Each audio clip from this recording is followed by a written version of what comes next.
Ma tõesti üllatun ise ka, et ma ei saanud oma südant rahule. Ma rääkisin teile negatiivsest suhtumisest ja siis ma mõtlesin, et ma ei saa seda jätta. Et nüüd räägin ma siis, mis juhtub, kui õpetajal on ülekaalus positiivne suhtumine. See on siis ikkagi veel lisaks sellele esimese sammu materjalile ja tõesti teine pool ju peab ka olema. Ja sellel paberil on ju ka teine pool, kuhu te ise kirjutasite, mis on need asjad, inimesed, tegevused, millesse te positiivselt suhtute. See on Eestis haruldane, nii et te võite olla õnnelik, ennast kallistada, tunnustada, tõesti nii-öelda väga rõõmsalt enda peale mõelda, kui teil on olemas eeskujud. Teil on olnud selline lapsepõlvekodu, teil on selline kool olnud, teil on selline õpetaja olnud, teil on selline ema ja isa olnud, teil on vanaema ja vanaisa olnud. Või vähemalt teil on vähemalt üks eeskuju, kelle puhul te olete õppinud ja näinud, kuidas tema suhtub elusse, inimestesse, kas siis täiesti positiivselt või sellise targa kriitilisusega või targa suhtumisega, kus ei ole all nagu supiks sellele niisugune negatiivne emotsioon. Mul oli täna üks väga tore jutuajamine ühe noore inimesega, kes ütles mulle, et temal töö juures on üks väga kummaline mees. Et sellel mehel on nii huvitavad arusaamad, aga et isegi kui ta mingi asja suhtes kriitilist arusaama nagu väljendab, siis see ei ole halvasti mõjuv, vaid see on hästi argumenteeritud. Nii et temaga jutuajamine on küll kummaline, sest ta räägib väga imelikke asju elust ja maailmast, aga samal ajal tekitab see huvi ja tekitab see niisuguse positiivse emotsiooni. Ja ta rõhutas veel seda, et huvitav, et kuidas see nii saab olla, et ta ei ole sugugi mitte kriitiline, ta suhtub mingitesse asjadesse väga kriitiliselt. Aga seal ei ole seda mürgist emotsiooni kaasas. Ja nüüd te olete tõesti õnnelik inimene, kui teil on selline lapsepõlv. Või tuletage lihtsalt meelde, äkki teil on olemas mõni selline inimene, kellelt te saate sellise nagu eeskuju võtta. Ja oleks nii tore, kui see positiivse suhtumise inimene oleks mõni teie õpetaja, siis sellisel juhul oleks teil lihtsalt üks käitumismall ja üks selline suhtumiste mall kohe endal olemas. Teine põhjus, mis tihtipeale nagu on juba täiskasvanud inimestel selleks põhjuseks, et nad suudavad suhtuda positiivselt, on see, et neil on laiem elukogemus. Nad on näinud erinevaid maailmu, nad on rännanud, nad on näinud teisi kultuure ja nii nagu ütleb Mihkel Raud mingisuguses oma artiklis, et uskuge mind, on palju hullemaid elamispaiku kui Eesti, siis see niisugune lai silmaring, arusaamine maailmast ja tahtmine ise olla sellise helge ja positiivse ja selge nagu hea maailma looja ja see on võib-olla see teine põhjus. Mind nii väga rõõmustab see hulk niisuguseid, ütleme võib-olla isegi mitte psühholoogilise taustaga koolitajaid ja koolitusi, kus eludisainer ja enesearengu teemad on päevakorras. Mis siis, et need ei ole võib-olla mingite kriteeriumite järgi nagu sellised professionaalsed, aga nad on enamasti väga positiivse suhtumisega ja hea niisuguse mõjuga nendele inimestele vähemalt, kes tahavad ennast tundma õppida, kes tahavad elus avastada selle niisuguse positiivse vaatenurga elule, hoolimata raskustest, kannatustest, negatiivsusest, mida on nii palju ümber, kriisidest ja sõjast ja kõigest sellest, millest võib kinni jääda sellesse negatiivsesse. Et kui nüüd inimene on ise otsustanud, et ta arendab ennast ja ta vaatab oma elule selle pilguga, et kuidas olla rõõmsameelne, kuidas olla hea ja positiivselt mõjuv inimene õpetajana, siis see võib olla põhjus, miks ta suudab hakkama saada. Kolmas ongi see, millest me nüüd järgmisel korral hakkame rääkima, on õpetaja roll. Ja kui inimene on teadlikult leidnud oma selle õpetaja rollis käitumise nagu stiili ja oma õpetaja rolli ise kujundanud, siis ta saab olla ka positiivse mõjuga õpetaja. Et see on nagu kolmas. 4. variant on ka väga tehtav ja see on see, kui ma usun, ka teie koolis või mitmetes koolides on sõlmitud kokkulepped, kuidas meie koolis õpetajad käituvad ja missugused on meie kooli väärtused, missugused on heaks kiidetud positiivsed käitumismudelid ja missugused, kuidas siis õpetajad ise nagu omavahel seda positiivsust nagu tekitavad, et toetavad üksteist, julgustavad üksteist, naeratavad, ütlevad midagi head, tunnustavad ja see võib olla põhjus, miks üks inimene suudab positiivselt suhtuda ka nendesse inimestesse või nendesse tegevustesse, kus ta muidu ise niiviisi kergelt ei suudaks seda teha. Ja võib-olla viimane, kuigi neid põhjusi võib olla ju palju, viimane, mida ma tahaksin ka veel välja tuua, on see, et inimese vaatenurk või tema maailmapilt on ka väga palju mõjutab seda, kas ta suhtub maailmasse negatiivselt ja inimestesse ja ennast ümbritsevatesse tegevustesse, elusse negatiivselt või positiivselt. Ja positiivselt tegelikult saab suhtuda ainult see inimene, kes elu armastab, kes maailma ilu ja looja kunstiteost maailmas näeb, kes oma igapäeva suhtes ja elu suhtes on tänulik, kes oskab näha seda rõõmu, seda erilist nagu sära ja erilist kaunidust, mis maailmas on. Ja siis on ju väga raske, kui sa oled tänulik ja rõõmus ja oskad armastada ja oskad ka seda teistega jagada. See on väga raske kanda ise ka neid negatiivseid suhtumisi. Et siis kas nad lihtsalt jäävad kusagile nii-öelda peitu või vähemalt teadlikult inimene õpetajana püüab teha seda, et ta negatiivsete suhtumiste arv oleks väiksem ja positiivsed ületaksid. Positiivne arusaamine elust, õpetaja tööst, lastest, isegi siis, kui on raske, isegi siis, kui on keerulised klassid, keerulised lapsed, erivajadustega lapsed, pole tugimeeskonda, pole kedagi, kes toetaks. Isegi siis on võimalik olla aktiivne ja leida endale ise abi, et saaks hakkama sellega, et oleks elu rõõmsam, kergem, meeldivam ka töö juures.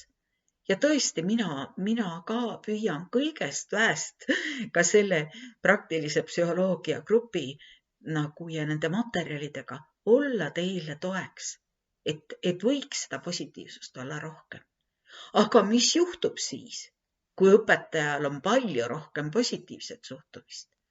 No üks asi, mis ma tahaks esimeseks välja tuua, uskuge mind, tema elu on palju kergem. Teie elu on palju kergem, kui teil on ülekaalus positiivne suhtumine. Isegi kui keegi kõrvalt ütleb teile, et sa oled optimist või sa oled naiivne või sul on illusioonid või mis sa ennast petad või ükskõik mida öeldakse, aga te võite ise ennast nagu kinnitada ja tunnustada ja hoida ja suunata selleks, et positiivne ületaks selle teie päeva. Kui te lähete hommikul kodust välja, te olete hommikul ärganud rõõmsalt, teinud omad hommikurituaalid ja te lähete kodust välja ja te mõtlete tee peal, kui te lähete, et teid ootab ees rõõmus koolipäev. Ja need 10 sammu ju kõik, miks ma neid olen kõike kirjutamas või kirjutanud, selleks, et te suudaksite selle lähtekoha enda jaoks teha, et te lähete kooli ja te tunnete sellest päevast rõõmu. Te tunnete oma töörõõmu, te tunnete koolirõõmu, te tunnete rõõmu õpilastest ja kolleegidest. Ja see algab peale hommikul selle suhtumise nagu meelde tuletamisega ja tänu ütlemisega endale elule ja kõigele sellele tänulikkusega, et te saate aru, et te elate, te olete terve, teil on töö, teil on süüa ja reisida võimalik ja nii edasi. Ja et see positiivse meelde tuletamine, selle suhtumise meelde tuletamine ja selle erilise ühe võib-olla paari, 3, 4 suhtumise nagu valdkonna meelde tuletamine teeb teid sellele päevale palju kergemini vastu minemaks. Teil on jõudu, teil on positiivset energiat ja sellega on võimalik nagu tegevusi teha palju lihtsamalt. Te olete nagu võimelised olema positiivsed. Ja kui selleks iseendal ei ole nagu nii palju energiat, siis mõelge need nipid välja. Lugege seda minu nii-öelda kõige esimest stress ja depressioon õpetaja elus. Seal on palju nimekirjas kirjutatud, mida saab teha selleks, et oma meeleolu parandada, oma vajadusi rahuldada ja tõesti ennetada seda võimalikku nagu nii-öelda negatiivset läbipõlemist. See on see, mis juhtub esiteks. Teiseks juhtub see, et teist saab teiste inimeste jaoks see inimene, kellega soovitakse koos olla. Teiega soovitakse suhelda. Teie klassi õpilased rõõmustavad teie üle ja see positiivne jällegi nakkab. Te olete neile selle jõuvaru andjateks. Kui minu klassis oli 18 erivajadustega last, ma kirjutasin oma loos, et see oli minu elu kõige raskem etapp töö juures. Kui ma sain aru, et need lapsed, kõik 18, on igaüks omamoodi katki. Ja üks tüdruk näiteks, kes oli epilepsiaga ja ma kartsin iga päev, et mis temaga võib juhtuda, sellepärast, et meil oli nii palju pahandusi ja koolis ja kool oli nii keeruline ja ta hoidis minule külje vastu. Ta lihtsalt füüsiliselt pidi minu käest saama seda positiivset energiat, et oma eluga hakkama saada. See oli minule raske, aga ma sain aru, et tema jaoks oli võimatu elada nii ja selle koolipäeva läbi minna niiviisi, et ei oleks kusagilt seda positiivsust saada. Ja näiteks teine asi, mida ma jälle ka tegin ja mida ma teile soovitan, me laulsime nende lastega rõõmsaid laule. Kui ma nägin, et nad väsisid ära, või siis ma lugesin mingit ilusat muinasjuttu või me panime lihtsalt muusika peale ja nad lihtsalt puhkasid natukene. Ja rääkimata naeratamisest, rääkimata sellest, et teie lihtsalt tõesti õpetaja, midagi pole parata. Õpetaja on energeetiliselt väga keeruline elukutse. Õpetajal peab olema, lihtsalt peab olema seda energiat, muidu ta ei saa hakkama. Millest ka me järgmisel korral õpetaja rollipildi juures ka räägime. Et teist saab ise selle positiivsete suhtumiste puhul inimene, kellega teised inimesed tahavad koos olla. Ja mille tõttu teie suudate oma õpilasi innustada õppima, suudate ka neid oma murest üle saama ja suudate neile midagi ka positiivset nagu tekitama selle päeva jooksul. Ka neile rõõmu, õppimisrõõmu ja tahtmist koolis käia. Ja võib-olla teie naeratus ainult ja teie hea sõna ja teie tunnustus ja see, kuidas te olete ja kuidas te suhtlete, on ka kolleegidele ja lapsevanematele toeks. Ja kolmas, mis siis juhtub? No positiivse suhtumisega juhtub tõesti üks väga, väga tähtis asi. Mitte ainult teie enda anded ei hakka avanema ja ei hakka õitsema, aga eelkõige juhtub see nendega, kellesse te positiivselt suhtute. Õpilased, kellesse te usute, õpilased, keda te tunnustate, õpilased, kes on teie jaoks tähtsad ja te seda välja näitate ja tema positiivset suhtumist nagu ka esile toote, nende õpilastega juhtuvad olukorrad, mida te võib-olla isegi ei kujuta ette. Ja jälle, täna ma olen kuidagi mälestuste rajal, et mul oli üks poiss, kes istus ainult koolipingi all, kui ma sinna tööle läksin. Seal klassis oli hästi palju õpetaja, teises klassis otsustanud eelmine õpetaja panna ühtesid ja kahtesid, sest nad ei osanud lugeda ja nad käitusid halvasti. Ja see poiss istus põhiliselt pingi all.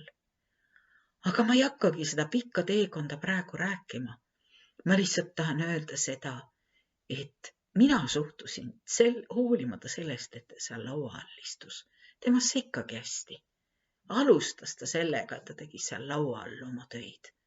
Ja siis teised muidugi kiusasid mind jutumärkides, et õpetaja on armunud temasse, et muudkui aga kiidab ja tunnustab. Aga niiviisi ma olin armunud kõigisse oma klassilastesse, sest ma nägin, et nendel on vaja seda positiivset lähenemist, et nad hakkaksid õppima, nad tahaksid koolis käia, et nad saaks lugemise ja kirjutamise selgeks. Ja on ju tehtud katseid, kus üks klass on see, kus õpetaja ei näita oma suhtumist välja ega ole lootusrikas, ei usu, et nad saavad hästi õppima hakata. Ja teine klass siis on selline, kus õpetaja usub ja loodab ja teab, et need lapsed saavutavad edu. Ja see erinevus nende tulemuste, nende annete avaldumise vahel on lihtsalt tohutu. Katsetage seda, katsetage ja proovige oma klassis ja oma lähedaste inimestega, kui te usute nendesse, kui te tunnustate neid, kui te suhtute positiivselt, siis need inimesed hakkavad hoopis teistmoodi elama, särama, õitsema ja teile ka väga palju rõõmu pakkuma. Nii et juhtub palju ilusaid asju, kui õpetaja suhtub positiivselt ja ta hakkab ka kergemini neid tegevusi tegema. Tal hakkab rohkem kool meeldima ja selle kaudu saab ka teisi innustada ja teisi toetada ja teistele seda positiivset suhtumist edasi anda, mida tema ise on leidnud. Nii et olge koos oma koolis need, kes üksteise positiivseid suhtumisi nagu lõkkele puhuvad või üles puhuvad, tunnustavad, toetavad, rõõmustavad ja üksteisele seda töörõõmu ja koostegutsemise rõõmu pakuvad. Nii, nüüd on küll esimene samm ja suhtumised positiivseks on läbi. Järgmine kord alustame õpetaja rolliga. Olge väga hoitud, ilusat ja rõõmsat nädalavahetust teile ja kõike head!